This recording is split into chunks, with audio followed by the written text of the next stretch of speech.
La question bonus du Récap Info cette semaine avec David Queiroz, le maire communiste de Saint-Martin-d'Air. Dans le Récap Info, on parle beaucoup de ce fameux projet NERPIC aux portes de Saint-Martin-d'Air, aux portes de l'agglomération. Le projet NERPIC, il a déjà une dizaine d'années. Il a du plomb dans l'aile, non ?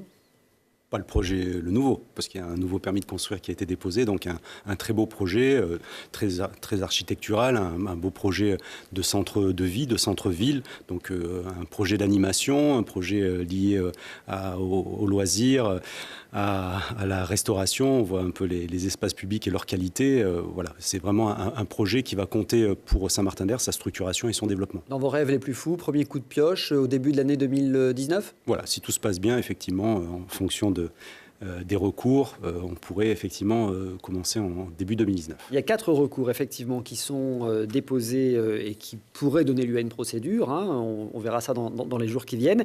La ville de Grenoble est très hostile à ce projet. Vous nous dites dans l'émission, si M. Piolle veut jouer à Goliath, il ne faut pas qu'il oublie que je m'appelle David. C'est un bras de fer entre vous ?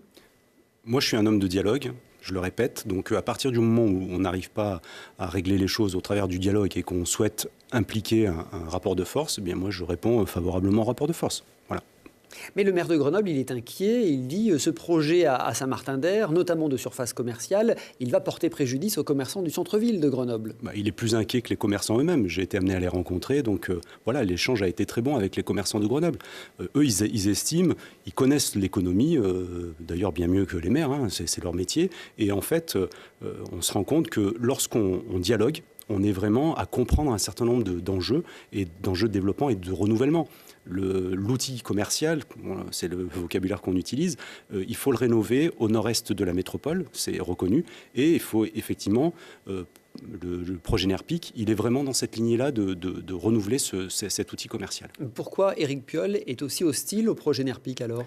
Il faudrait qu'il l'exprime lui-même et il faudrait surtout qu'il exprime cette hostilité et une non-hostilité vis-à-vis de Grand Place. Enfin, je ne comprends pas, il a pu évoquer des mots forts. NERPIC serait un mastodonte commercial horrible. Et puis, du côté de Grand Place, on parle d'une surface qui est au moins 50% plus élevée. Enfin, je ne vois pas en quoi NERPIC pourrait plus déséquilibrer que Grand Place.